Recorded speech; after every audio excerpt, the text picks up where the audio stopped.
This is the Garmin Approach Z30, and it's one of the most unique golf rangefinders I've ever reviewed. Let's talk about why in this in-depth review.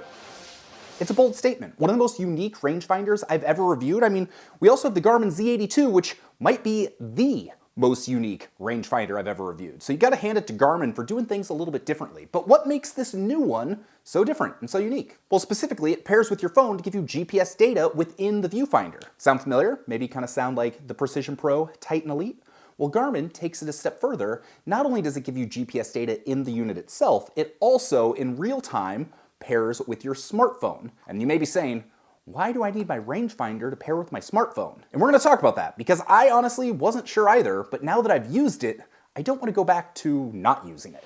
Disclaimer, as you probably already know by now, if you click any of the links below, I'll get an affiliate commission. I don't care whether or not you buy these products or not. My whole goal here is just to give you honest feedback based on my experience to help you find the products you need. So if that bothers you, you don't use the affiliate links, totally understand. You can just go straight to Amazon or straight to the company's website. But if you do decide to buy it and this review is helpful, clicking those links allows me to make more videos like this. So let's talk first impressions of the Z30. First off, Garmin came out of nowhere. I was not expecting Garmin to release this rangefinder because it's been like 4 years since they originally released the Z82 and there were no signs that there was going to be a follow-up to this or let alone this thing, which is completely different. So I got the news like 2 weeks before it was announced, just being like, hey, heads up, this is coming, surprise! And I gotta say, it was a pretty nice surprise to receive. First impressions of the device, the Garmin packaging, it's all very standard. It comes in a nice gray box, nothing fancy. It's got all the stuff you need and nothing you don't. There were no surprises there. It feels very traditionally Garmin, which is fine. Nothing special, nothing over the top, but perfectly serviceable. The device itself, also in keeping in line with Garmin, is very high quality. So it honestly feels very similar to the Approach Z82. Now, just in case you don't know, you might be wondering, well, what's the difference between these? The Z82 doesn't actually use a piece of optical glass. It's basically a computer in rangefinder form. So you look through it and there's actually a screen, like a video display. So because of that, you get all sorts of data that you can't get with a regular rangefinder. You can keep score in this. You can get a GPS overlay of the hole you're playing. You can get green heat map. You can get all sorts of data that is very high tech. The downside is because of that, you end up spending a lot of time on the course doing this, and just as often as it's super helpful, it often just kind of gets in the way of your round because you're spending so much time looking through the viewfinder, which is really the big reason why I don't personally use this on a regular basis. Well, that and the fact that you pretty much have to charge it every single round, which I always forget to do. The Approach Z30, on the other hand, is a traditional laser rangefinder. It's got beautiful 6x optics. You guys might know that I do like the look of 7x optics better, but the devices that have that are pretty few and far between. And when it comes to optical clarity, this is one of the best 6x displays I've seen. It has red LED backlit display, which looks excellent. I do wish it also had a black display that you could toggle in between, but honestly, the red looks so good, that's probably what you would use anyway. Isn't really that big of a deal. Unlike the Z82, this one now has a magnet, so you undoubtedly will lose it and forget it on your golf cart. But the good news is because it is GPS enabled, it has a Find My feature. So if you walk too far away from your rangefinder or if you leave it on the cart after your round, your app will alert you that you have forgotten it and you can go see exactly where it is on a map. Super useful and definitely might save you from having to buy a totally new one. But all of this is general rangefinder stuff. Why does this exist? Well, first off, when it comes to GPS, Garmin is kind of the company. I mean, when it comes to accurate GPS devices,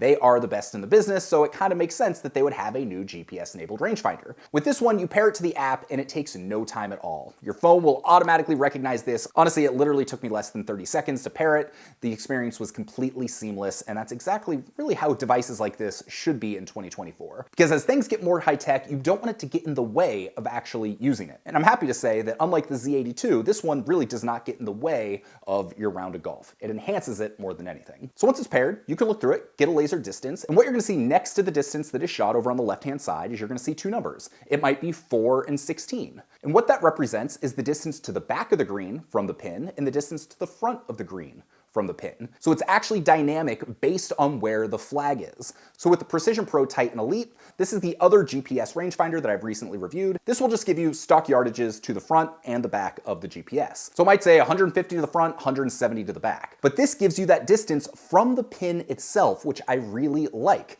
It allows you to very quickly figure out is the pin on the front or the back of the green, and how much space you have in front or behind it, allowing you to make a smarter club selection. And so if it just did that, then you'd say, well, that's pretty cool.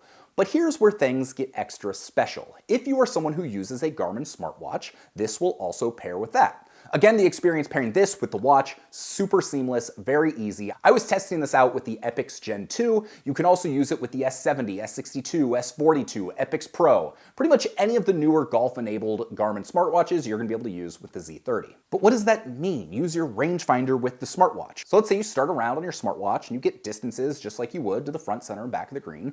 Well, what this does is, let's say you shoot the pin, it is then going to give you an overlay of the green and show you exactly where the pin is on that given day based on what you shot. So for instance, my home course, Witch Hollow. The first green is just ever so slightly elevated, so it can be tough to tell if the pin is in the front or the back of the green. So from like 350 yards out, I shot it, boom, goes to my watch, I can see it's almost all the way in the back of the green. I was like, okay, well that's pretty cool. Once I get up there, sure enough, the pin was in the back of the green. This is extra helpful if you track your rounds using the Garmin Golf app, because then you don't have to manually set the pins. You can use this and your pin's going to be set for every round, which is going to give you more accurate putting and approach statistics. What's cool about this too is your watch will remember throughout the hole where that pin is. So if you shoot it from 225 yards out, you lay up, you go up there, the exact distance to the pin is still going to be in your watch. And you're still going to be able to get that overview so you can see where the pin is. The tech is really cool, and I honestly didn't realize how useful it was going to be and how much I would enjoy using it until I got on the course with it. Hey, sorry to interrupt. Still not sure if the Z30 is the right rangefinder for you? Don't worry, I got you. You go take this 30-second quiz, you're gonna answer a few questions about what you're looking for, and I'm going to give you my best recommendation on the device that's going to be best for you. It is linked below. You can even go do it while you watch the rest of this video, and I think it's going to be super helpful. All right, back to the video. Another cool feature about the Z30 is, let's say you're standing on a tee box. You want to know if you can clear that bunker or not, so you shoot the bunker lip. It's going to give you a distance in the rangefinder, but then over on your watch, you're going to have a GPS overlay of the entire hole, and it's going to give a laser range arc, so you can see exactly what's in play if you hit it that distance. So if you're trying to figure out, okay, can I clear that bunker? And if I can, or if I hit a little bit of a slice, what other hazards should I be concerned about? It makes it very easy to figure out what that is. So as you can tell, I'm pretty excited about the features, but how does it actually perform? Is it accurate? And my honest answer is it performs pretty well. Here's what I mean. So just using it as a laser rangefinder, the accuracy is pretty good. 90% of the time I would shoot it, it would give me a distance, I would feel great about it. The other 10% of the time, it would take me a few shots to get the right distance, and this is most rangefinders, but often I found that it seemed like it was doing this in areas where it shouldn't have been an issue. It wasn't necessarily like there was a tree behind me or anything like that, but I did have this pop up occasionally where I would have to shoot it a few times to make sure I was getting a result that I was comfortable with. If you're someone who likes to use slope mode, the good news is that is included in this, and in order to turn it on and off, you just hold the mode button for 3 seconds. I actually really like this because if you're a tournament player, I'm less likely to hold this button for 3 seconds accidentally than I am to just flip a switch. So with this device, you really don't have to worry too much about accidentally turning it on while you're in the middle of a tournament. The downside to the slope mode here is I did find it took an extra second or two to engage. So I would shoot a distance, and often it would take a second or two for that slope adjusted number to come up. And then on top of that, it would take another second for the GPS distances to display. So I wouldn't say this is necessarily the fastest device. And honestly, that might make it sound worse than it is because it's all pretty seamless and it's all pretty quick. It's just not as fast as some of the fastest rangefinders out there. There is a vibration mode built in, so if you get a true flag lock, this will vibrate, although for some reason, I had a tough time actually getting it to vibrate on a regular basis. Over the course of 18 holes, I probably only got a true flag lock with vibration on maybe 5 of them. And so on the one hand, I like the confidence it gives me when it does happen, but I did expect it to happen more often and give me that confidence on a more regular basis, which I just wasn't getting. The last thing I'll say on accuracy is we talked about that feature where you shoot the pin and it shows up on your watch exactly where it is. That generally works pretty well, but it's not always spot on, which is honestly kind of understandable given GPS limitations, and it's not necessarily going to be down to the inch. If I had to guess, I would say in my testing, about 2/3 of the time, the flag was pretty much dead on where I shot it, and the other third of the time, it was close. Not right on, but close enough to still be useful. And the good news is you can go to the app and easily adjust that actual location. But it was never so far off as to make the data worthless. Like I've never had it where it shot it in the front of the green, but the pin was actually in the back of the green. It was usually just like, well, I shot it right in the front right, and it actually was more like front center. So take that for what it's worth. So should you buy the Garmin Approach Z30? Well, the answer is maybe. If you're not a Garmin user and you don't care about GPS stuff, and you just want a really high quality rangefinder that works well and is enjoyable to use, I would go get the Voice Caddy TL1. Last year, that rangefinder cost $450, and now they're offering it for $280, which quite simply is the best deal in golf rangefinders. So if you just want a solid golf rangefinder that works, that's the one I would go and buy. If you like the idea of a GPS rangefinder, but you don't have a Garmin Golf watch and you're not planning to get a Garmin Golf watch, then I would go and get the Precision Pro Titan Elite. The build quality is just as good as the Garmin. I found it to be slightly more accurate from a laser perspective, and even though it doesn't have that red LED display, which is actually really nice in the Garmin, the optics on this are great, and you can get the GPS distances to the front and back right within the viewfinder,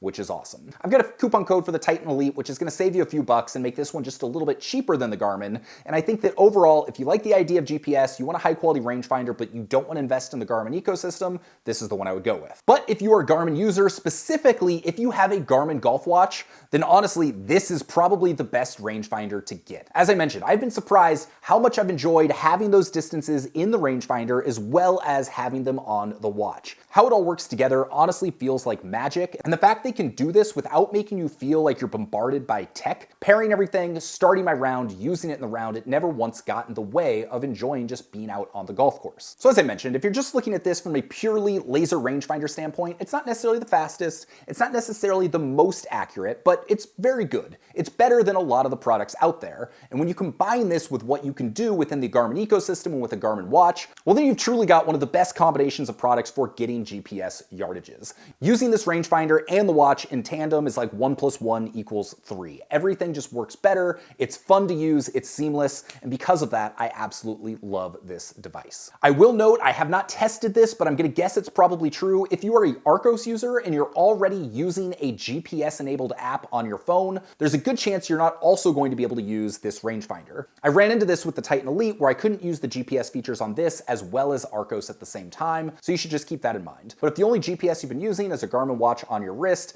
then using this is essentially like pouring rocket fuel on it. So with that, my name's Sean Ogle. I'm the founder of this thing here at Breaking 80, where we talk about cool golf products and cool golf courses. If you're still not sure if the Z30 is right for you, go take our golf rangefinder quiz. You answer a few questions about what you're looking for, and I'm going to give you my best recommendation on the device I think is best for your needs. With that, I hope you have an excellent rest of your day, and I'll see you on the next video. Peace.